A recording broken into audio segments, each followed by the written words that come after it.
Merhaba arkadaşlar, kanalıma hoş geldiniz. Bugün sizlerle bu zincirli çiçekleri yapıyoruz. Bunu istediğiniz ölçülerde yapabilirsiniz. Emeklerime destek için bir beğen ve yorum yaparak destek olabilirsiniz arkadaşlar. Şimdi sizleri daha fazla bekletmeden yapılışına geçebiliriz. 70 tane zincir çektim. İkinci sıraya başlıyoruz. İlk zincire bir şey yapmıyorum. İkinci zincirde sık iğne yapmaya başlıyorum.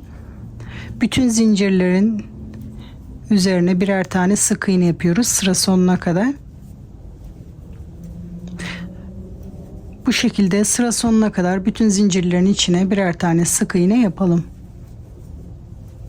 Sıra sonuna kadar bütün zincirlere birer tane sık iğne yaptım. Sonuncuya da batıyorum. Bir sık iğne yapıyorum. Şimdi tersine dönüyorum. Bu sık iğnenin içinde bir iz sürümü yaparak orada sıramı sabitliyorum. Şimdi zincir yaparak başlıyorum. Bu zincir sayısını istediğiniz uzunlukta yapabilirsiniz. Ben 14 zincir yapacağım.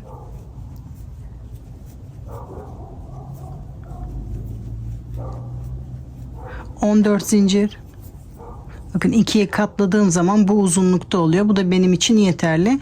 Bunu isteğe bağlı uzun ya da kısa yapabilirsiniz. Aynı sık iğnenin tepesine batarak iz sürümü yapıyorum. Şimdi yeni zincir yapabilmek için sıradaki sık iğnenin tepesinde bir iz sürümü yapıyorum. Bütün sık iğnelerin tepesine bu zincir halkalarından birer tane yapacağız. Şimdi ilk sık iğneyi yaptık. İkinciye başladık. Bunun içinde tekrar 14 zincir yapıyorum.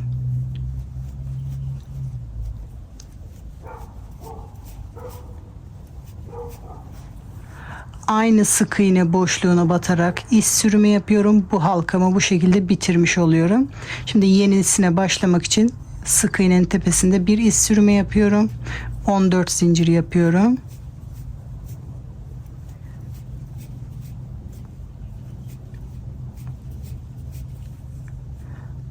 Aynı sık iğnenin tepesine batarak bir iz sürümü yapıyorum. Yenisine başlamak için sıradaki sık iğnenin tepesine gidiyorum. Son bir kez daha gösteriyorum.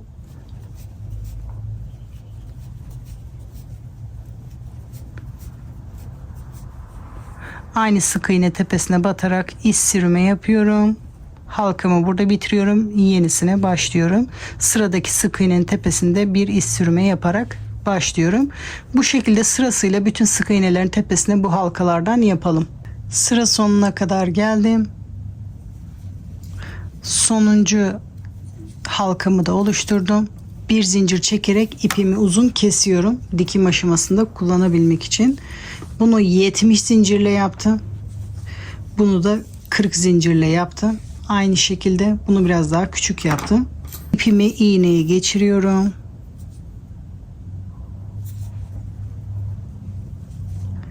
Uzun ipin olduğu taraftan sarmaya başlayacağım. İpi yukarıda tutuyorum. Bakın sık iğnenin düzü bu tarafta, tersine doğru sarıyorum. Bu fark etmiyor. Şimdi ara ara tutturuyorum ki açılmasın halkamız.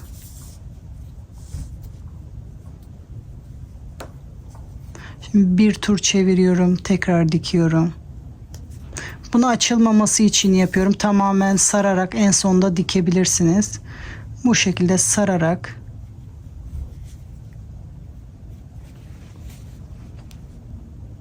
hem sarıyorum hem dikiyorum.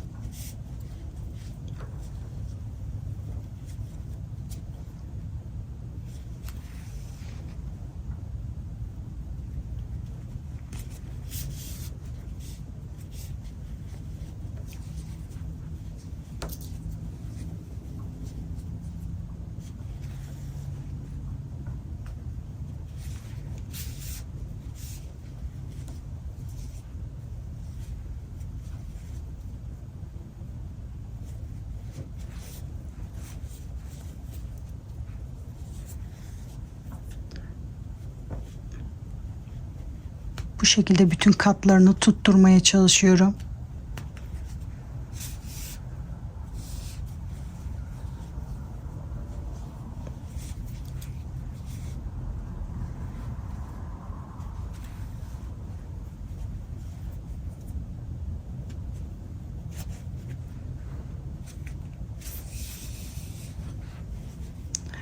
Sonra arkadan bunu tutturuyorum.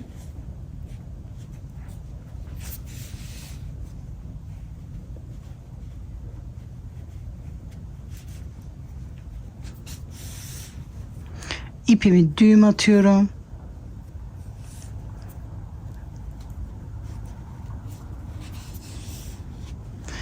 Bu şekilde bunu da hazırladık.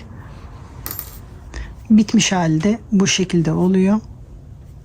Bu küçük olan, bunu 40 zincirle başladığım.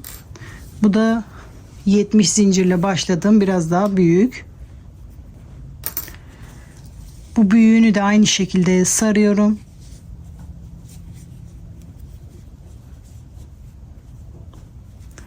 Böyle tamamen sardıktan sonra da dikebilirsiniz ama bozulma olduğu için ben ara ara tutturarak yapıyorum. Tamamen sardıktan sonra da dikebilirsiniz.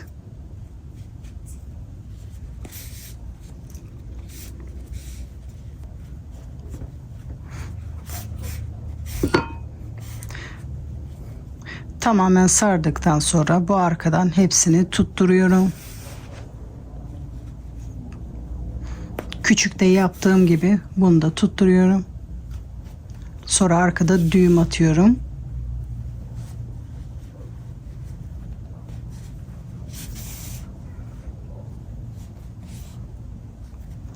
Bunu da düğüm attıktan sonra ipimi kesmiyorum. Dikim aşamasında kullanabilmek için. İstediğiniz zincir sayısıyla başlayarak büyüklüğünü kendiniz ayarlayabilirsiniz.